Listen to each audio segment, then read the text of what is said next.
नमस्कार दोस्तों, मैं आशीष आप सबका स्वागत करता हूं आपके अपने इस चैनल एक लक्ष्य एकेडमी में।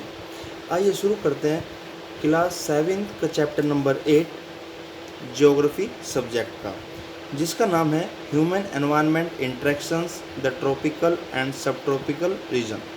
इसमें हमने बेसिकली कल शुरू कर चुके थे, जिसमें कि हमने जाना था कि मानव और पर्यावरण दोनों एक दूसरे से कैसे प्रभावित होते हैं, कैसे मानव और पर्यावरण एक दूसरे को कैसे प्रभावित करते हैं।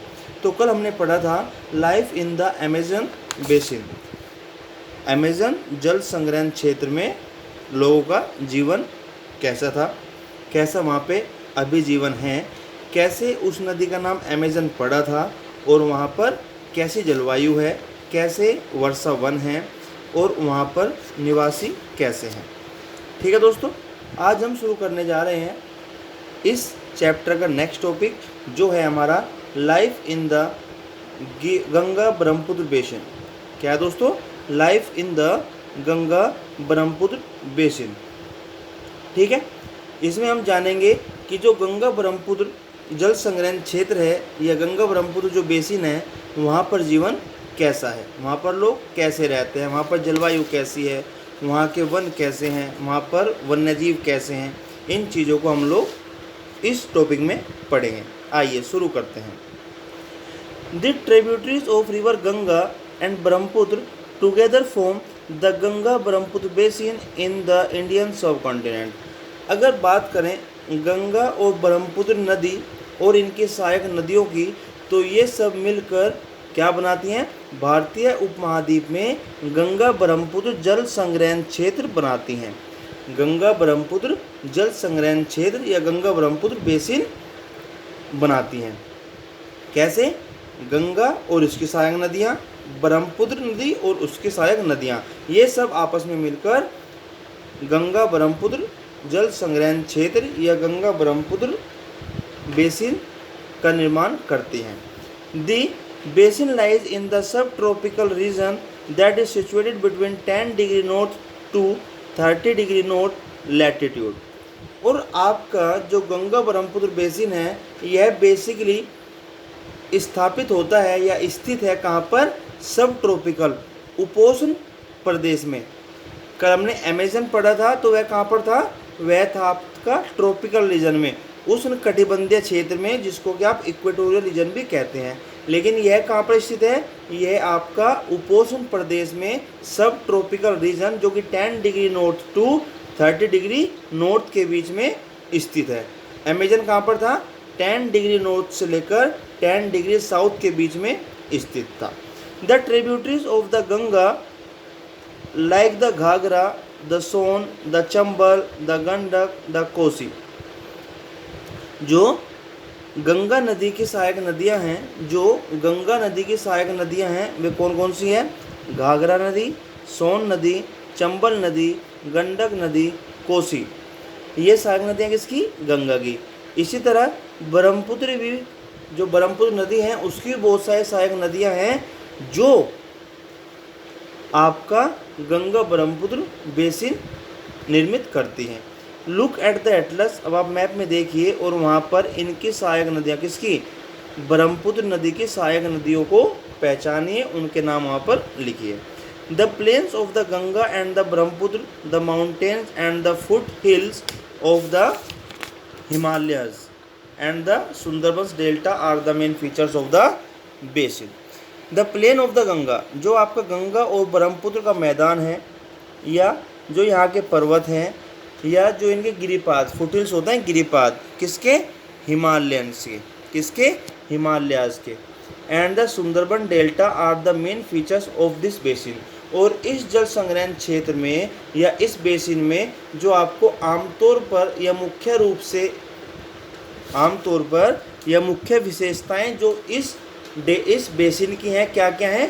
कि यहाँ पे आपको एक तो गंगा ब्रह्मपुत्र मैदान मिलता है, पहाड़ी मिलती हैं, गिरिपाद मिलते हैं किसके? हिमालय के, और सुंदरबन डेल्टा भी आपको यहाँ पर मिलता है।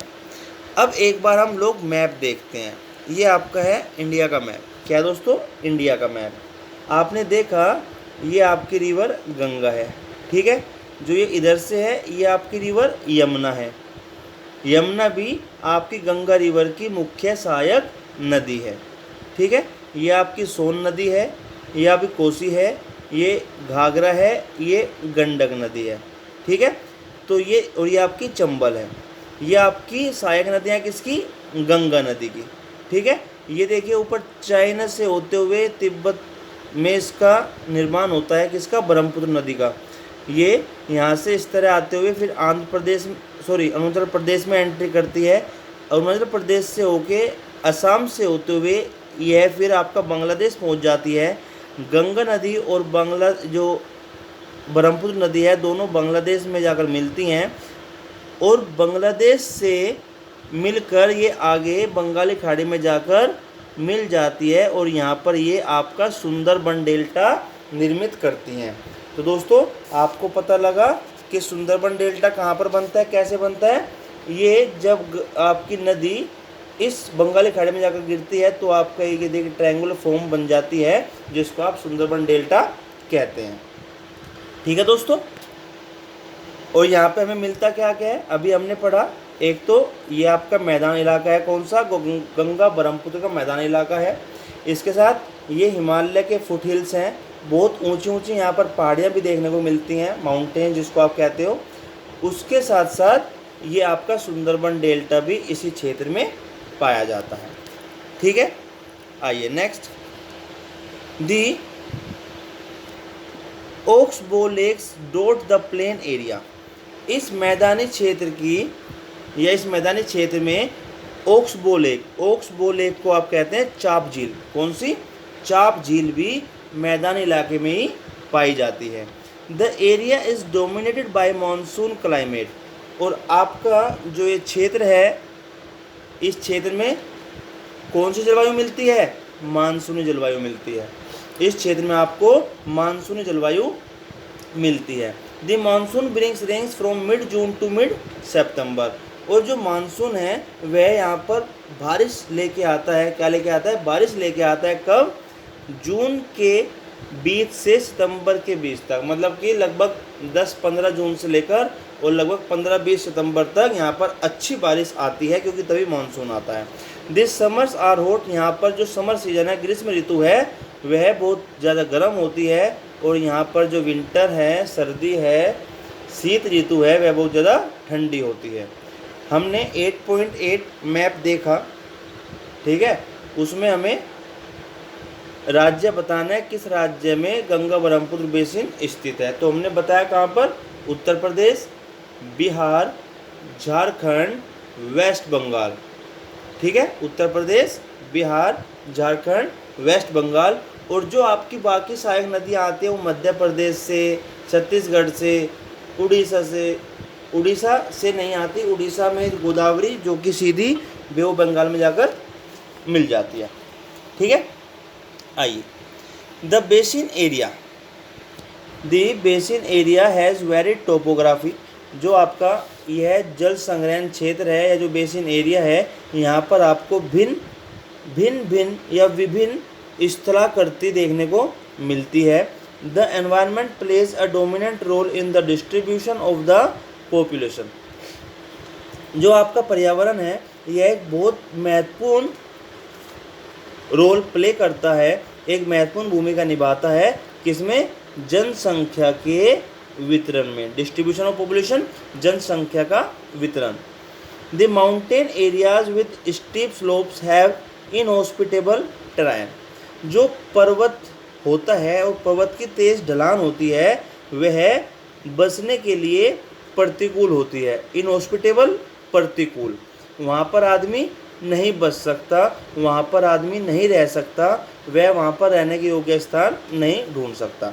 Therefore, less number of people live in the mountain area of Ganga Brahmaputra basin.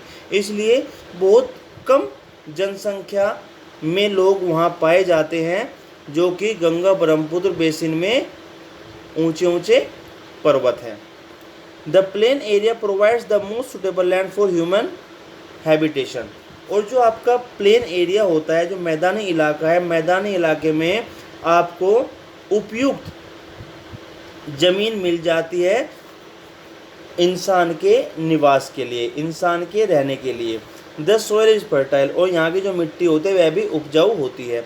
Agriculture is the main occupation of the people where flatland is available to grow crops, और जो यहाँ पर कृषि होती है, कृषि यहाँ का मुख्य ऑक्यूपेशन है, कृषि यहाँ का मुख्य काम है जो कि लोग करते हैं।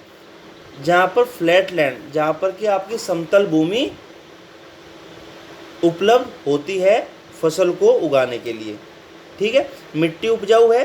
दूसरा, यहाँ का कृषि है वह मुख्य काम है जो लोग करते हैं, क्योंकि यहाँ पर समतल भूमि उपलब्ध हो जाती है फसल को उगाने के लिए। The density of population of the plain is very high, और यहाँ पर जो जनसंख्या घनत्व है, जो यहाँ पर जनसंख्या घनत्व है यह भी बहुत ज़्यादा है। The main crop is paddy, यहाँ का जो मुख्य फसल है वह क्या है, पैडी, जो कि धान, जो कि आजकल बोया भी जा रहा है, क्योंकि आजकल जो आपका जून जुलाई होता है या जुलाई अगस्त होता है, इसमें धान बो दिया जाता है। Since cultivation of paddy requires sufficient water, क्योंकि जो धान की खेती होती है इसमें आपको पर्याप्त मात्रा में पानी की ज़रूरत पड़ती है, इसमें आपको पर्याप्त मात्रा में पानी की ज़रूरत पड़ती है। It is grown in the areas where the amount of rainfall is high, और यह उन इलाकों में उगाया जाता है जहाँ पर आपको जो बरसात होती है वह बहुत अधिक मात्रा में बरसात हो, वहीं पर इस खेती को किया जाता है, ठीक है। आइए, river Brahmaputra is known by different names in different places, जो रिवर ब्रह्मपुत्र है, ब्रह्मपुत्र जो नदी है वह अलग अलग जगह पर अलग अलग नाम से जानी जाती है। ब्रह्मपुत्र अलग अलग जगह पर अलग अलग नाम से जानी जाती है। Find the other names of the river, इसलिए इस नदी के जो दूसरे नाम हैं उनका पता कीजिए। उदाहरण के लिए मैं आपको बता देता हूँ कि जो चाइना है, चाइना में ब्रह्मपुत्र को सैंगपो के नाम से जाना जाता है। अब सैंगपो की स्पेलिंग आप देख लीजिए, आपको बताते हैं। सैंगपो एस से शुरू नहीं होती, टी से होती है, TSANGPO,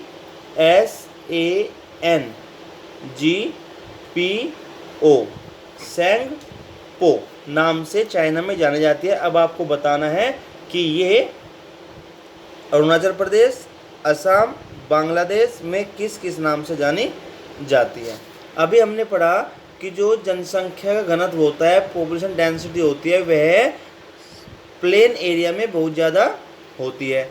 अब सवाल आता है कि पॉपुलेशन डेंसिटी होती क्या है। इट मीन्स, इसका मतलब होता है the number of persons that live in 1 square kilometre of area, कि 1 स्क्वायर किलोमीटर के क्षेत्र में कितने लोग रहते हैं, 1 स्क्वायर किलोमीटर के क्षेत्र में कितने लोग रहते हैं। इसमें जितने कम लोग रहते होंगे उतनी कम घनत्व जनसंख्या का बोला जाता है, और जितने ज़्यादा रहते हैं उतना ज़्यादा घनत्व उस जगह का माना जाता है। उदाहरण के तौर पर अगर हम उत्तराखंड की बात करते हैं तो उत्तराखंड में 1 स्क्वायर किलोमीटर में 189 लोग रहते हैं। कितने? 189।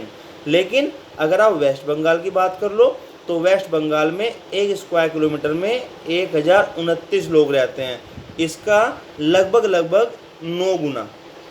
और वहीं अगर बिहार की बात करो तो बिहार में 1102 लोग 1 स्क्वायर किलोमीटर में रहते हैं।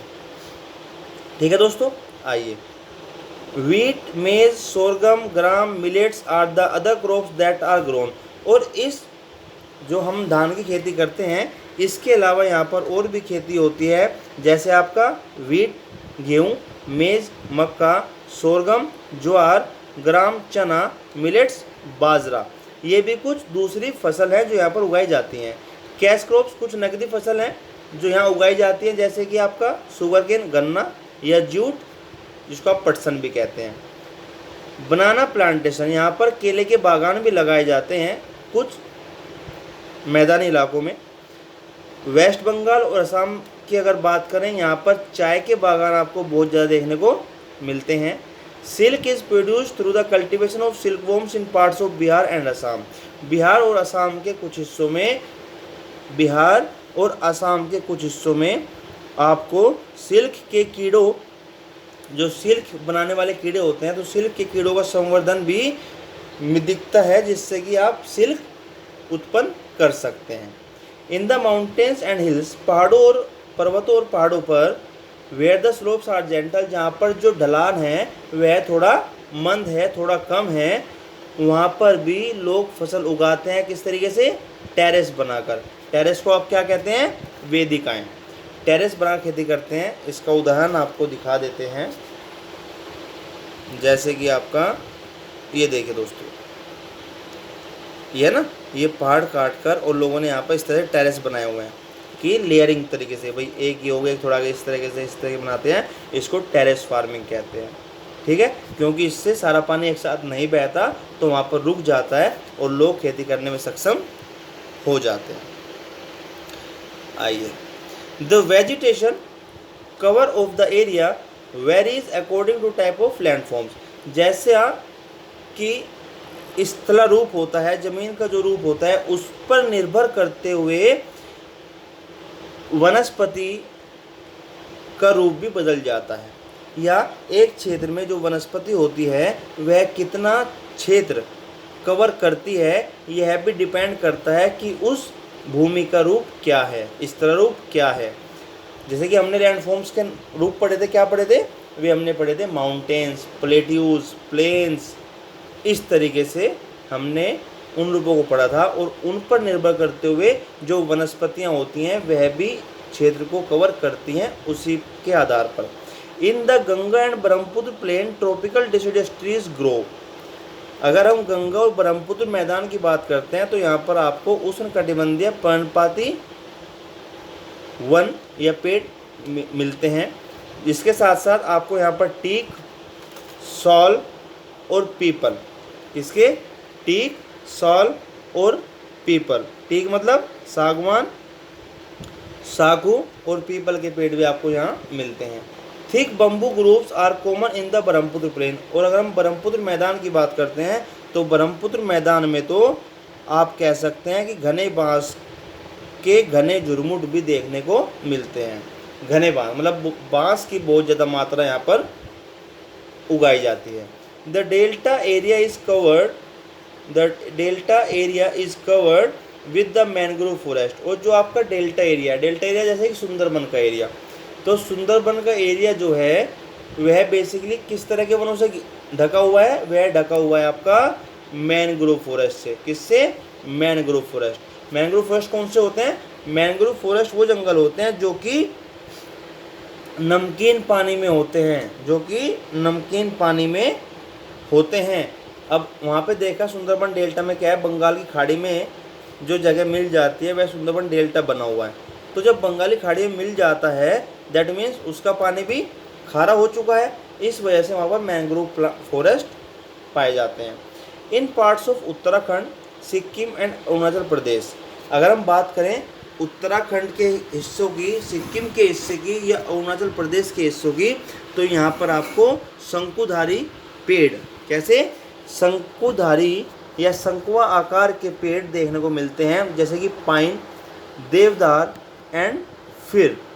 पाइन जो चीड़ का पेड़ होता है, देवदार का पेड़, और फर का जो पेड़ होता है, इस तरह के पेड़ आप यहाँ पर देख सकते हो। बिकॉज क्योंकि the climate is cool and the slopes are steep. क्योंकि यहाँ की जलवायु है वह ठंडी होती है और यहाँ के जो ढलान होते हैं वह बहुत ज़्यादा तेज होते हैं या सीधे होते हैं। यहाँ के ढलान बहुत ज़्यादा सीधे होते हैं। There is a variety of wildlife in the basin. और इस बेसिन में, इस जल संग्रहण क्षेत्र में आपको प्राणी जात कह लो या वन्य जीव कह लो, उनके भी बहुत ज़्यादा विभिन्न प्रकार की प्रजातियाँ देखने को मिलती है। जैसे एलिफेंट्स, हाथी, टाइगर क्या होता है आपका? बाघ, डियर, हिरन, मंकीज, बंदर। इस तरह के कुछ आम तौर पर मिलने वाले जानवर के नाम यहाँ दिए गए हैं। The one horn rhinoceros is found in Brahmaputra plain. जो एक सिंग वाला गैंडा होता है वह आपको ब्रह्मपुत्र मैदान में देखने को मिल जाता है।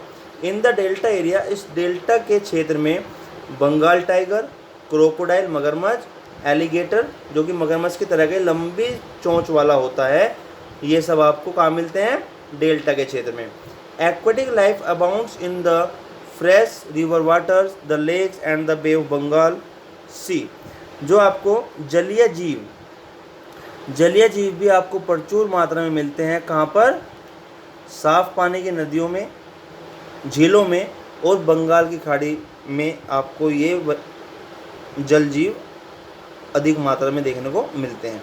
The most popular varieties of the fish, और यहाँ पर मिलने वाली जो सबसे ज़्यादा और सबसे प्रसिद्ध प्रजाति है मछलियों की, वह कौन सी है? रोहू, कटला, हिल्सा। कौन सी मछली प्रजाति है? रोहू, कटला और हिल्सा। ध्यान रखना, सबसे ज़्यादा पाई जाने वाली मछली rohu, katla, hilsa. Fish and rice is the staple diet of the people living in the area. और इन क्षेत्रों में रहने वाले लोगों का जो मुख्य आहार है वह क्या है? मच्छी और चावल। मच्छी और चावल। टेरेस फार्मिंग बताई थी। Terraces are built on steep slopes to create flat surface on which crops are grown. The slope is removed so that water does not run off rapidly. Terrace जो वेदिकाएं हैं वह पहाड़ों के ढलान पर बनाई जाती हैं, और वे इसलिए बनाई जाती हैं जिससे कि जो बारिश का पानी है वह एक साथ क्या ना हो, वह एक साथ नीचे की ओर सारा का सारा न बह जाए। ठीक है, आइए ये देखिए, ये आपका एक सींग वाला गेंडा है, ये आपके क्रोकोडाइल दिखाए गए हैं। ठीक है। Lake a source of livelihood, एक जीने का स्रोत। एक यहाँ पर झील के बारे में बताया गया है, एक केस स्टडी है बेसिकली। तो यहाँ पर उससे पहले हम जानते हैं कि इन the fresh water of river Ganga and Brahmaputra, Ganga नदी और ब्रह्मपुत्र नदी का जो साफ पानी है उसमें अगर आपको डॉल्फिन की एक प्रजाति है, अगर वह मिल जाए, जिसका नाम सूसू है, जिसको आप ब्लाइंड डॉल्फिन, अंधी डॉल्फिन भी कहते हैं, अगर वह आपको उस पानी में मिल जाती है, इसका मतलब है the presence of susu is an indication of the health of the river. इसका मतलब है कि जो आपकी नदी है, नदी का पानी है, वह बिल्कुल स्वस्थ है, अभी साफ है। The untreated industrial and urban waste with high amount of chemicals are killing the species. और जैसे जैसे गैर उपचारित, अनट्रीटेड गैर उपचारित शहरी कूड़ा, शहरी गंदगी इसमें मिल जाती है, तो उसमें केमिकल की मात्रा बढ़ने से इन प्रजातियों का भी नष्टीकरण हो रहा है, ये भी ख़त्म हो रही हैं। अब पढ़ते हैं लेक, जो कि एक जीने का स्रोत है, वह क्यों है, क्या है। विनोद, एक नाम लिया हमने, एक व्यक्ति का नाम है Vinod. Vinod is a fisherman living in the Matwali Maun village of Bihar. कहाँ रहता है? बिहार के मतवाली मोन गांव में रहता है। He is a happy man today, और वह आज एक बहुत खुश व्यक्ति है। With the efforts of the fellow fisherman Ravinder Kishore Rajeev and others, he clean the Maun or the oxbow lake to cultivate different varieties of fish. उसने अपने बाकी साथी मछुआरों के साथ मिलकर मछली पालने का काम शुरू किया, जिसमें वह अलग अलग प्रजाति की मछली रखता था। उसके दोस्त कौन थे? रविंदर, किशोर, राजीव और बाकी अलग लोग। उन्होंने साथ मिलकर ये चाप झील साफ़ की और उसमें मछली पालन शुरू कर दिया। द लोकल वीट, जो इसमें होने वाली घास होती है, जैसे कि मान लो आपकी लोकल घास होती है, चाहे वो आपकी हाइड्रीला हो, वेलिनीला, जिसको आप काई वगैरह कहते हैं, तो वह इसमें झील में उगती है और उस मछली का भोजन बन जाती है। The land around the lake is fertile, इस झील के आसपास की जो भूमि है वह बहुत ज़्यादा उपजाऊ है। ही सॉज क्रॉप्स सच एज पैडी, मेज, पल्सेज इन दिस फील्ड। और जो आपका विपिन है, जो विनोद है, वह इस ज़मीन में खेती करते हैं। क्या फसल बोते हैं?